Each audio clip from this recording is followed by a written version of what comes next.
माणसाचं मरण हे स्वस्त झालेलं आहे आणि जगणं हे महाग झालेलं आहे. आणि यामागे मी तंत्रज्ञानाची प्रगती किंवा औद्योगिकरण याला मी मुळी जबाबदार धरत नाही बरं का. कारण मनुष्याचे जीवन कठीण व्हायला फक्त आणि फक्त मनुष्य जबाबदार आहे. तो कधी जातीभेदावरून राजकारण करतो तर कधी छोट्या छोट्या गोष्टींवरून दंगी घडवतो.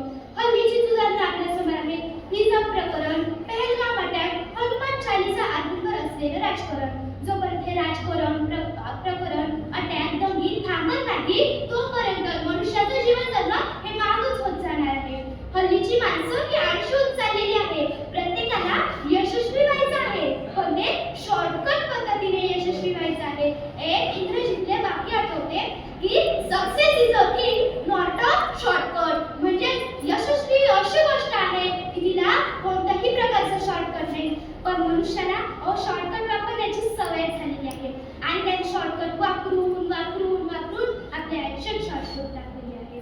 आज मनुष्यामुळे निसर्गात खूप मोठ्या प्रमाणात बदल झालेला आहे बरं का. नवनवीन साथीचे रोग निर्माण होत आहे. ते कोरोना हे त्यातलेच आहे बरं का. कारण कोरोनाची निर्मिती कशी झाली याचे 100% स्पष्टीकरण अजूनही आपल्याकडे नाही. नवनवीन साथीचे रोग, ग्लोबल वॉर्मिंग, रशिया आणि युक्रेनमध्ये चालणारे युद्ध या सर्व समस्यांमुळे माणसाचं जीवन हे उलगडून गेलेलं आहे आणि जगणं हे महाग झालेलं आहे आणि मरण हे स्वस्त झालेलं आहे. मनुष्य ज्या प्रकारे आपला राग व्यक्त करतो त्याच प्रकारे जर का आपला आनंद व्यक्त करत असता तर जीवन जगण्याची मज्जा आली असती ना. आपण जीवन जगतो आणि जीवनातली अनमोल गोष्ट म्हणजे आनंद. एक गमतीदार गोष्ट सांगते की आनंद ही अनमोल गोष्ट असूनही आपल्याला परमेश्वराने दिली. म्हणजे त्याचा मान किती मोठा असेल याचा विचार करा, याचा विचार करा. मित्रांनो, मानवी की मनुष्याचं जीवन जगणं हे महाग होत चाललंय. मग आपण असंच रडत कुठे जाणार आहे? कसल्या गोष्टींचा ताणतणाव आणि अपेक्षेचं ओझं आम्ही आमच्या डोक्यावरती घेऊन स्वतःच्याच आयुष्याची नाग रांगोळी करणार आहे का? आम्ही गेल्यानंतर आमची पुढची पिढी मग तिला आम्ही काय संदेश देणार की जगणे महाग झाले? तेव्हा माझ्याकडे या प्रश्नाचं एकच उत्तर असेल की नाही, जगणे हे महाग झाले नाहीये तर त्याला फक्त विज्ञानाची जोड न देता अध्यात्माची जोड देणे ही गरजेचे आहे. तर जगणे हे सुंदर होऊ शकते, तर जगणे हे सुंदर होऊ शकते.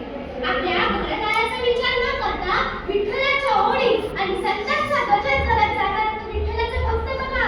ऊन वारा पाऊस या कोणत्याही समस्यांचा विचार न करता तो पांडुरंगाला भेटण्यासाठी रात्र चालत जात आहे. त्याच्याजवळ नसतो पैसा आणि नसते हो कशाची इच्छा, आणि नसते हो कशाची इच्छा. आपली संत मंडळी ज्ञानेश्वर, मुक्ताई, निवृत्ती आणि सोपानदेव या सर्व भगवानांना जनतेने किती त्रास दिला हो, किती त्रास दिला. पण ते डगमगले नाही आणि त्यांनी स्वतःचे आणि स्वतःसह इतरांचे आयुष्य हे समृद्ध बनवून दाखवले, हे समृद्ध बनवून दाखवले. तुकाराम महाराजांची ब्राह्मणाने हकलपट्टी करून त्यांचे ग्रंथ गीते हे इंग्रजीत फेकून दिले. पण त्यांनी हार मानले नाही आणि ते हारले नाही. छत्रपती शिवाजी महाराज त्यांच्याबद्दल तर काय बोलणार. छत्रपती शिवाजी महाराजांकडे त्या काहीच नव्हते, पण त्या काहीच नव्हते. पण त्यांनी शून्यातून स्वराज्य निर्माण केला, शून्यातून स्वराज्य निर्माण केला.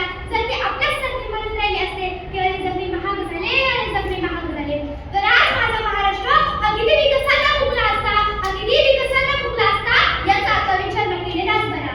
जीवन जगणे हे महाग होत चाललेले आहे. नाही, जीवन जगणे हे महाग होत चाललेले नाहीये, तर हे सुंदर होत चाललेले आहे.